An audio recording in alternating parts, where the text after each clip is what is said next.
நன்றி சொல்ல உனக்கு வார்த்தை இல்லை எனக்கு நான் தான் மயங்குறேன்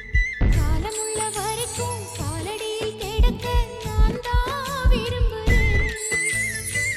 நெடுங்காலம் நான் புரிஞ்ச தவத்தாலே நீ கிடைச்ச பசும் பொண்ணு பித்தளையா தவறாக நான் நினைச்சேன் நீரில் வந்த ஆண்டவனே உரறிய உனக்கு மலையிட்ட பிறகு ஏமா சஞ்சலம் உன்னுடைய மனசும் என்னுடைய மனசும் ஒன்றாய் சங்கமா